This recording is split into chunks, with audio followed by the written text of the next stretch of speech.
Hello student, स्वागत है आपका हमारे यूट्यूब चैनल पंडित अर्जुन प्रसाद त्रिपाठी स्मारक इंटर कॉलेज पर।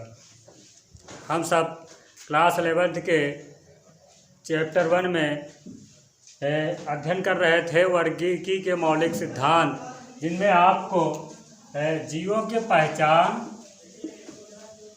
और उनके नामकरण कैसे किए जाते हैं, जीवों की पहचान कैसे की जाती है, जीवों का नामकरण कैसे किया जाता है, इसके बारे में बता दिया गया था। और वर्गीकी के मौलिक सिद्धांत में हमें 3 चीज़ों को पढ़ना था: पहचान, नामकरण और वर्गीकरण को, जिनमें आपको वर्गीकरण से परिचित करा दिया गया था कि वर्गीकरण में कितने वर्ग रखे गए हैं। अब उनके वर्गों के बारे में हम सिर्फ विस्तार से जानकारी करेंगे। तो हम सबको अध्ययन करना है वर्गीकरण के बारे में। हम सबको तीसरा मौलिक सिद्धांत पढ़ना था वर्गीकरण के बारे में। जैसा कि आपको बता दिया गया पिछले वीडियो में कि वर्गीकरण के अंतर्गत 7 वर्गों में जीवों को, किसी जीव का अगर वर्गीकरण करना हो तो उसको 7 वर्ग बनाए गए हैं। उन वर्गों को हम दोबारा देखेंगे। जैसे बनाया गया है किंगडम,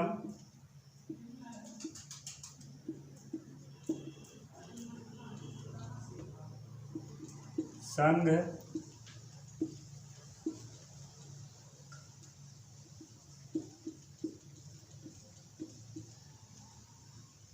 वर्ग,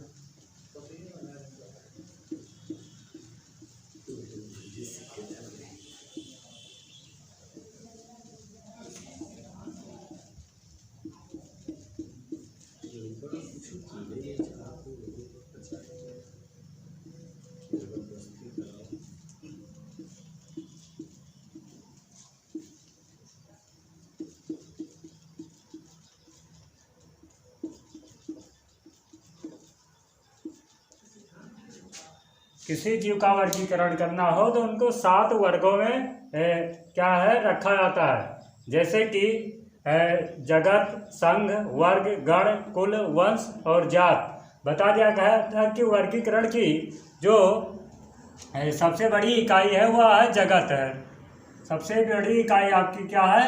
जगत है। सबसे बड़ी इकाई जगत है। और सबसे छोटी इकाई आपका जात है।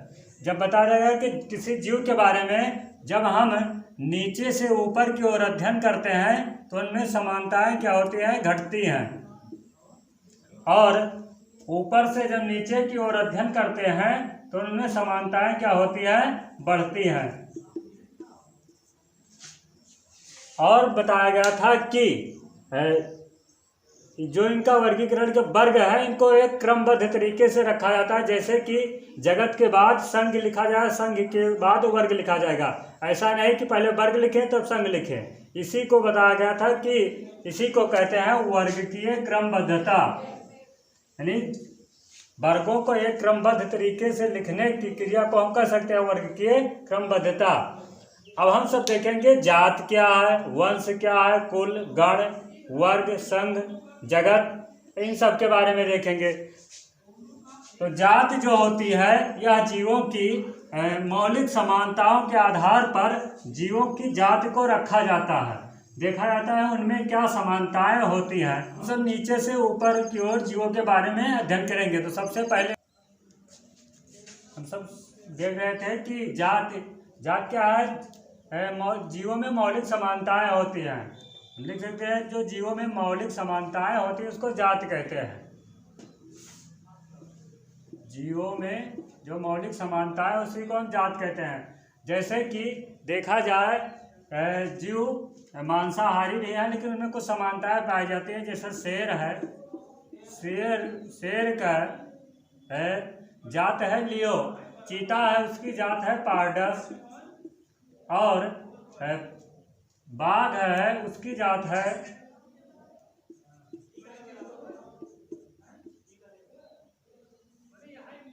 टिग्रिस।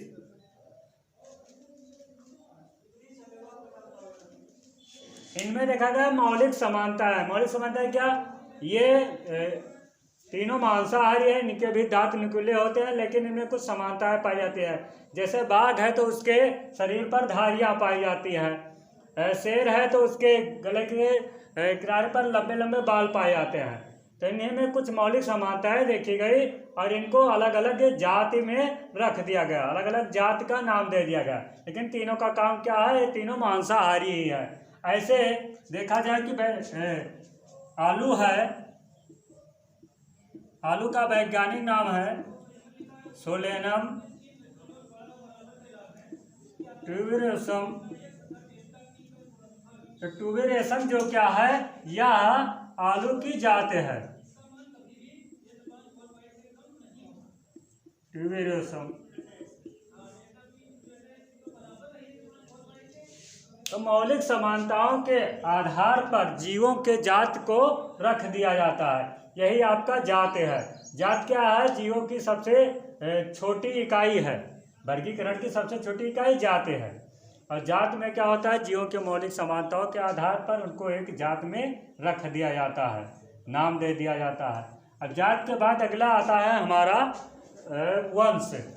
वंश क्या है, वंश में बहुत से जातियों में समानताएं देखी जाती है और उनको एक वंश में रख दिया जाता है। जैसे मान लीजिए कोई डब्बा है और इनमें कई जातियों को मिलाकर रख दिया जाता है एक साथ, इनमें समानताएं होती हैं, तो उसी को हम कह सकते हैं वंश। जैसे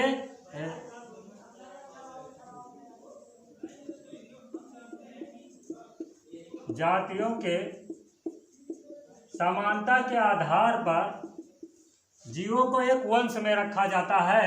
जैसे शेर था, शेर की जात थी लियो।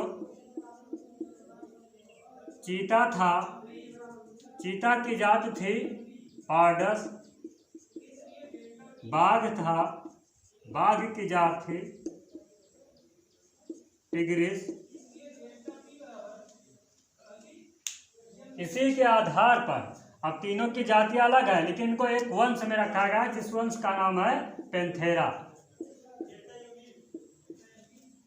क्योंकि इनमें समानताएं पाई गई है। तीनों मांसाहारी हैं, इनके दांत नुकीले हैं, तीनों को समानताओं में देखा गया। यानी क्या है, जातियों में जो जिस जाति में समानताएं पाई जाती है उनको एक वंश में रख दिया जाता है। जैसे इनमें तीनों जातियों में समानताएं पाई गई, तीनों मांसाहारी, दांत नुकीले होते हैं, तो इनको एक वंश में रखा गया जिसका नाम था पैंथेरा। ऐसे बात की जाए आलू, बैगन, टमाटर, पौधों की एक प्रजातियां हैं, जैसे आलू, बैगन, टमाटर। आलू की जो जात होती थी वो ट्यूबेरोसम होते थे, लेकिन इनमें कुछ समानताएं देखी गई और इन लोगों को एक वंश में रख दिया गया और उस वंश का नाम था सोलेनम। आलू, बैगन, टमाटर की जातियां तो अलग अलग है, लेकिन इनमें कुछ समानताओं के आधार पर इनको एक वंश में रख दिया जाता है। तो उसी को इनके समानताओं के आधार पर वे समानताएं पाई गई, इनको एक वंश में रख दिया गया सोलेनम। तो कह सकते हैं कि वंश के अंतर्गत समानताओं के आधार पर जितनी जातियों को रखा जाता है, यानी संबंधित जितनी जातियां हों उनको एक वंश में रखा जाता है। जैसे शेर, चीता, बाघ, इनकी अलग अलग जातियां, लेकिन इनमें समानताएं पाई गई, तीनों मांसाहारी है, दांत नुकीले हैं, तो इनको एक वंश में रख दिया गया। इसी को कहते हैं वंश, यानी समान जातियों को रखा गया। जैसे आलू, बैगन, इनकी जातियां तो अलग अलग है, लेकिन इनको एक समानता के आधार पर एक वंश में रखा गया, जैसे सोलेनम। इसके बाद आता है, अगर किसी जीव के जातियों को देखा जाए तो उनमें मौलिक समानताएं होती है। जीवों की मौलिक समानताओं को हम जात कह सकते हैं। अब उसके बाद वंश था, वंश, तो वंश में संबंधित जात आते हैं। जातियों में जो समानताएं होती हैं उसको एक वंश में रखा जाता है। जैसे लियो, पारडस और टिग्रिस के जो थे, इनमें कुछ समानताएं देखी गई और इनको एक वंश में जैसे पैंथेरा में रखा गया। आलू, बैगन, टमाटर, इनकी अलग अलग जातियां, लेकिन इनमें समानताओं के आधार पर एक वंश में रख दिया जाता है जिसका नाम था सोलेनम। ऐसे इसके बाद आता है कुल। कुल में क्या होता है, इसमें संबंधित वंश आते हैं।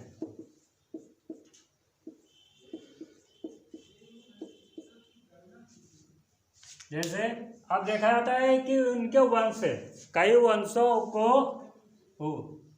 वंशों में क्या समानता है, उनको एक एक कुल में रख दिया जाता है। जैसे हम सब बात करते थे लियो पार्डस और टिग्रिस की, तो इन तीनों को एक वंश में रख दिया गया है जिसका नाम था पैंथेरा। ऐसे ही एक वंश है फेलिस, जिसमें बिल्लियों को रखा गया है, बिल्ली को रखा गया है। अब इनमें देखा गया शेर, चीता और बिल्लियों में कुछ ऐसी समानताएं, कुछ ऐसा देखा गया शारीरिक आकार के आधार पर उनमें समानताएं पाई जाती है, तो इनको एक कुल में रख दिया गया जिस कुल का नाम था फेलिलिडी। यानी इसमें कई कुलों को एक साथ, सॉरी कई वंशों को एक साथ जब रख दिया जाता है तो उसी को कुल कहते हैं। जैसे पैंथेरा वंश के और फेलिस वंश के जातियों में कुछ समानताएं देखी गई तो उनको एक कुल में रख दिया गया जिसका नाम था फेलिलिडी।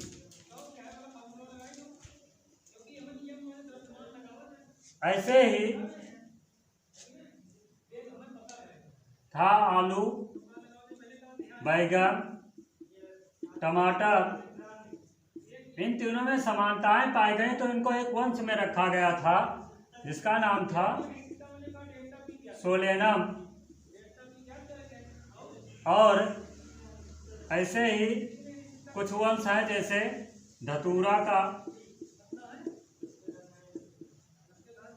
पिटूनिया का, ये सब वंशों के नाम हैं। इनमें सोलेनम वंश में और इनमें धतूरा के वंश, इसमें कुछ समानताएं देखी गई तो इन सबको एक कुल में रख दिया गया जिसका नाम था सोलेनेसी।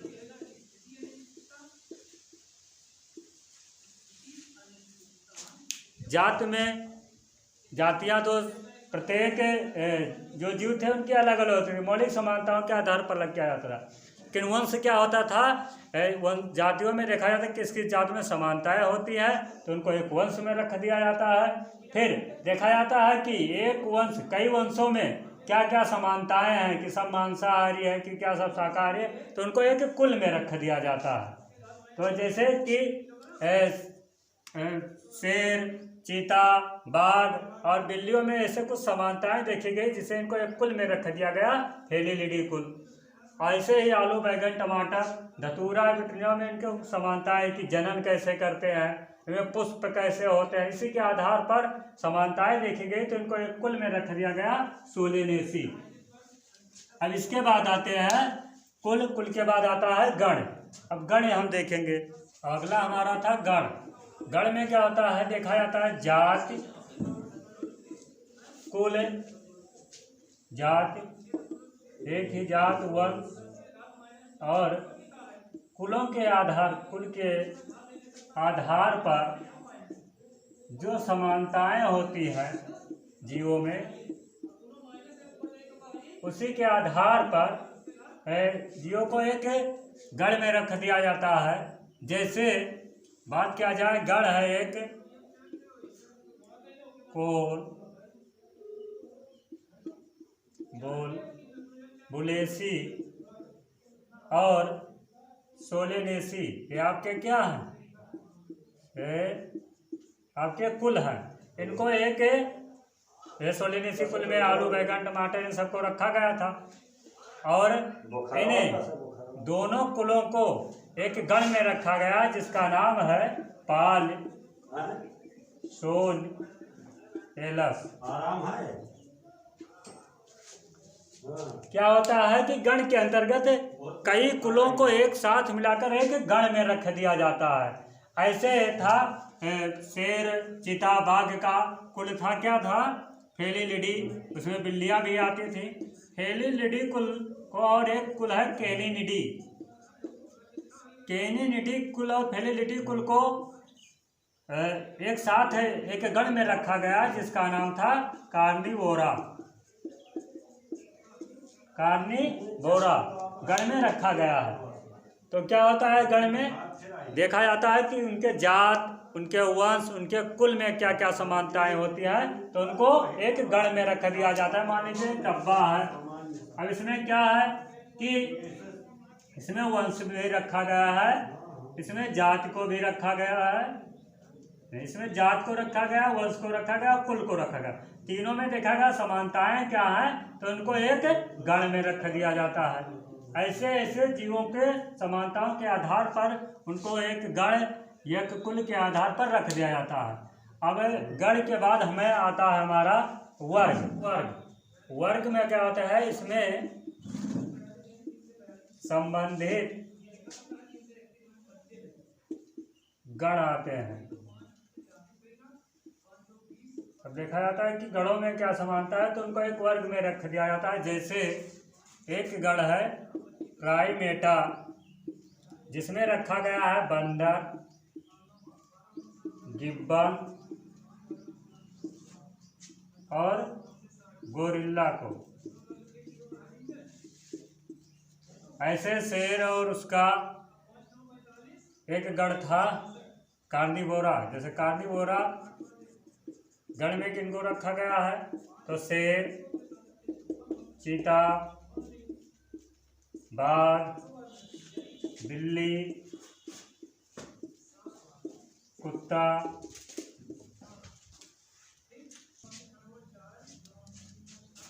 प्राइमेटा है एक गण है जिनमें बंदर, गिब्बन और गोरिल्ला आता है। ऐसे कार्निवोरा गण है जिनमें शेर, चीता, बाघ आते हैं। इन गणों को एक वर्ग में रखा गया है जिसका नाम है मैमेलिया।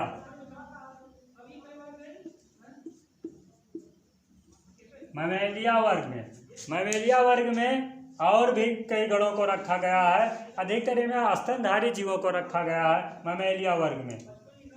वर्ग के बाद आता है आपका संघ। तो संघ में क्या होता है, तो संघ के अंतर्गत संबंधित वर्गों को रखा जाता है। अब संघ अलग अलग जीवों में अलग अलग होता है। जैसे कि पता है कि जीवों को 5 जगत में बांटा गया है। जैसे जगत है मोनेरा,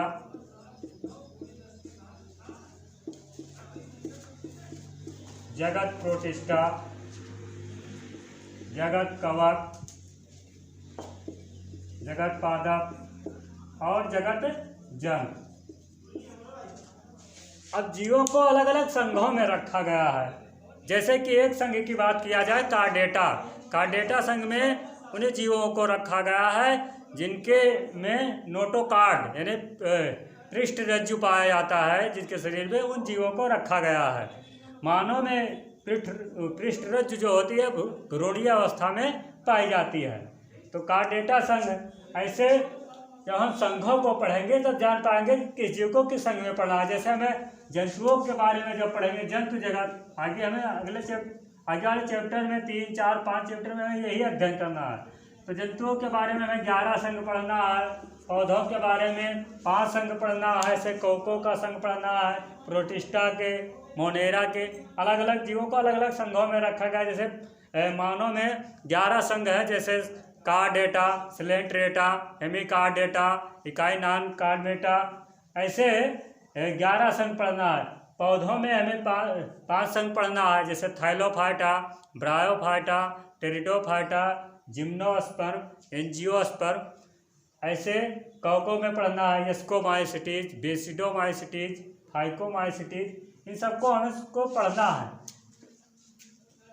तो अब उनको इस संघों को पढ़ेंगे तो हम जान पाएंगे कि किस जीव को किस संघ में रखा गया है। जैसे बात किया गया कि कार्डेटा संघ जो है आपका, कार्डेटा संघ में उन जीवों को रखा गया है जिनमें नोटोकार्ड पाया जाता है, यानी पृष्ठ रज्जु जिनमें पाया जाता है, उन जीवों को रखा गया। ऐसे अलग संघ के अलग अलग जीवों का लक्षण है।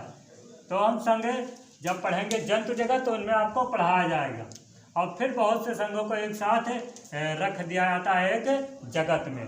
तो जगत और संघ पढ़ेंगे तो उसके आगे विस्तार से हम सब जानकारी करेंगे। इस समय 5 जगत को पढ़ना है। आगे चैप्टर में सब इन्हीं सबको पढ़ना है, चैप्टर 3, 4, 5, 6 में। अब इस चैप्टर में बचा है कि कुछ स्थान जैसे चिड़ियाघर और संग्रहालय।